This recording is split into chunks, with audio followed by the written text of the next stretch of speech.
it's about dang time. What have I been telling you for years at this point?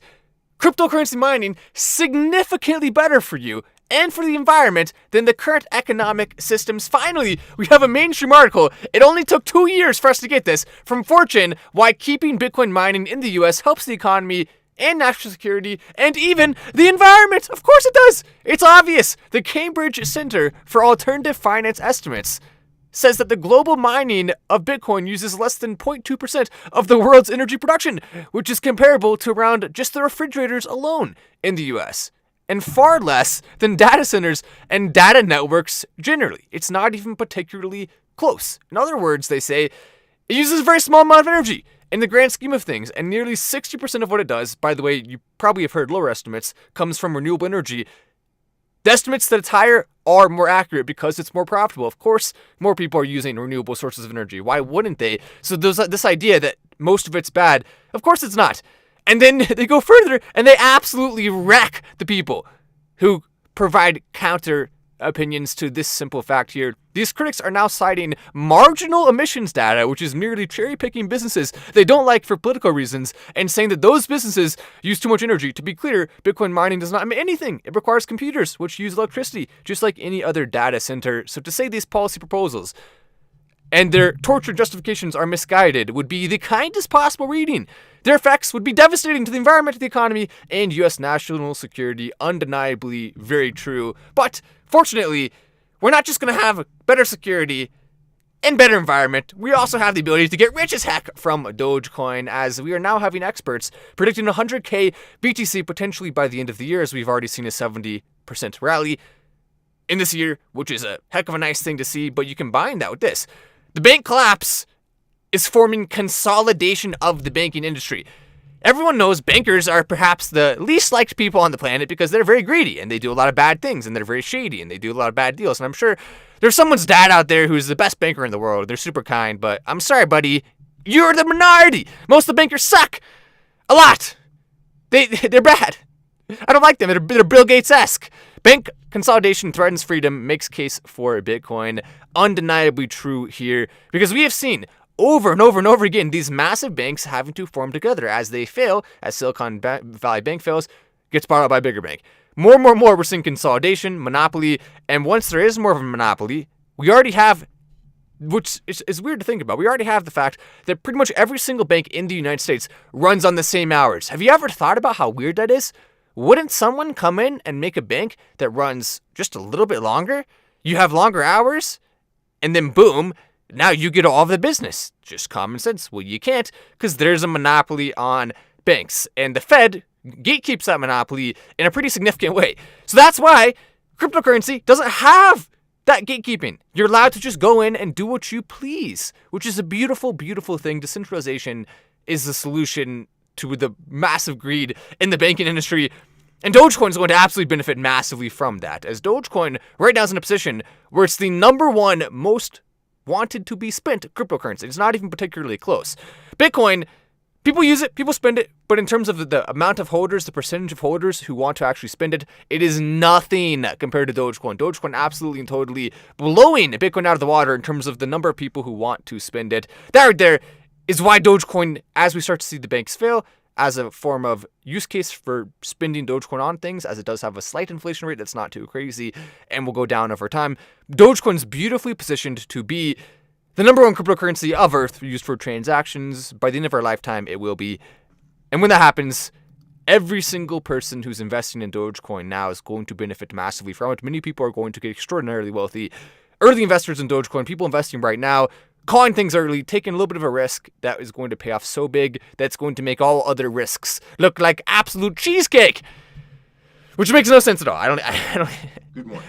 I said that for no reason. But John McAfee, who by the way is no longer with us, the late John McAfee, he made an interesting take on TikTok. He says the U.S. government can't control or get information from TikTok because they can't subpoena it, and therefore they want it to fail. That's why they're considering banning it, not because they actually are worried about the citizens. Ha! Of course they're worried about the citizens. Not!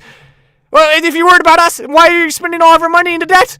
Well, why did you give us $31 trillion in debt? If that's what you're worried about, how come you buy all the products from China? How come you're allowing Russia and China to form a partnership by being too weak? If you really care about us, why are you doing all that bad stuff? Because you don't actually care about us, do you? Yeah, government, I'm calling you out. So John McAfee makes a point that's very smart indeed, and perhaps is one of the reasons why he's no longer on this planet. Rest in peace, John. It really is sad that he left so soon. I feel like he had a lot more work to do on this earth. But John McAfee, very clearly explaining the truth about that, or at least his truth, his opinion on it. Now, to some degree, I mean, we do have to say China's way worse than the United States government. There's no doubt about that. But the idea that the U.S. government is banning it to protect us is what's ridiculous.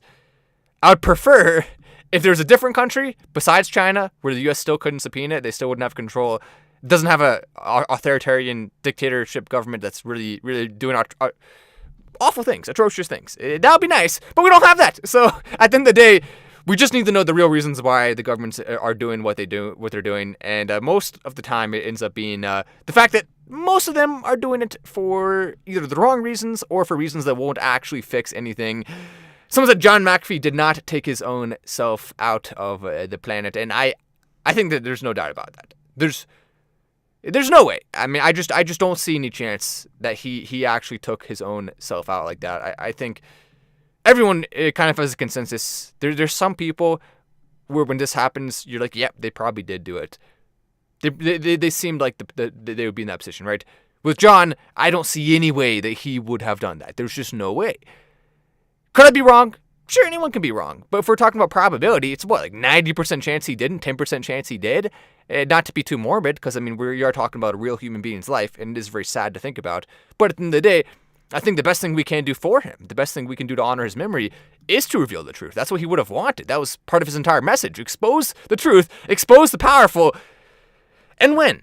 It's that simple. So I think that perhaps the number one way we can actually preserve his image is to do what we're doing and theorize and try to expose, and that's exactly what he would have wanted. So in that way, it is kind of a beautiful thing, isn't it? You can see right there some SpaceX starships, very beautiful indeed. There's the up-head view.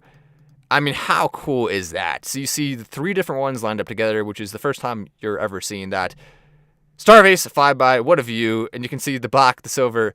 The black is perhaps my favorite. It just looks really cool. The silver, though, I like that a lot. It's more Cybertruck, original 1.0 version-esque with the silver.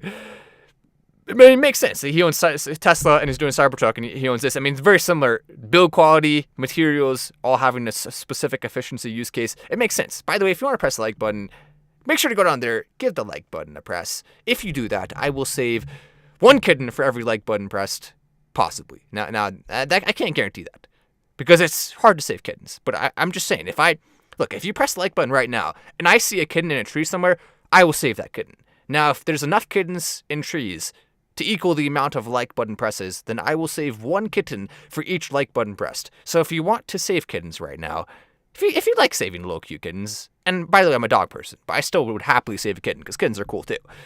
Well, so if you want to save kittens, press the like button and save as many kittens as you possibly can. Don't let the kittens stay there in the tree. Press the like button and save them right now. Probably the best like button pitch I've ever made. We'll see if it actually. We'll see if you actually press like from it, or if you're like, no, Matt, you're an idiot. I don't care. I'm not pressing it anyway. Find it. Don't. Whatever.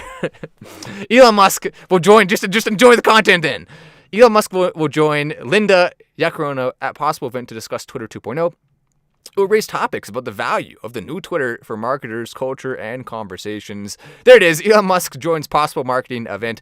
Elon Musk liking this tweet, signaling his intent to completely and totally rebuild Twitter from the ground up. We're going to see videos, I think, become a large part of Twitter, and I'm in a position to do as many cool things as I can for our community from that. So if you're part of the Patreon right now, if you're part of the Patreon community, I'm going to absolutely use Twitter as a tool to help us get more exposure and help some of our cool projects be seen by more people. And you can see I posted this video only about a week ago or so.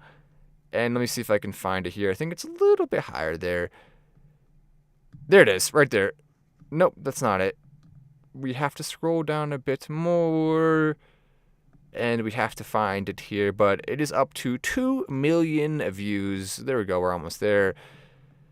There it is. 2.1 million views we now have on this Bill Gates exposed video. 3.9 total million people have viewed it.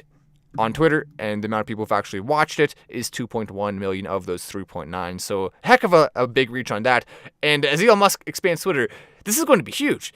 I mean, if you see the same CPM on Twitter as you see on YouTube, this video would make someone who posts it, I would make potentially $30,000 from a video like this. It's not out of the question. If you get 2 million views, you can make $30,000 or more dollars.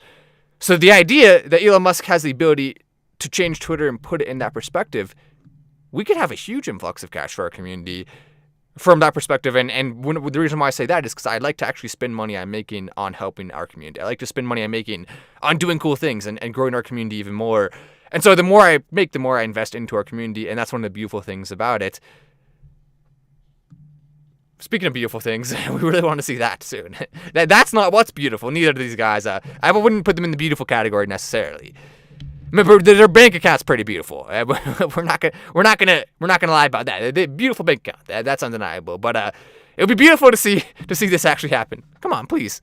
I don't ask for much, but just give me this. Save a kitten. Press the like button. Says Sebastian. Thank you, Sebastian. Yes, indeed. How many kittens do you want to save? 50, 60, 70, 80? All of them? The more likes, the more kittens saved. It's that simple. Sebastian also added, look at the Dogecoin sticker from being a member of the YouTube channel for a long time. That's my favorite sticker, by the way, because it has a Dogecoin dog in it. So there we go. Anyway, I'm Matt Wallace. This is Final Stand, and I'll see you in the next video. By the way, since you can't see me, I didn't even have to move off the screen. I just made the sound effect. So, take that. All right, bye.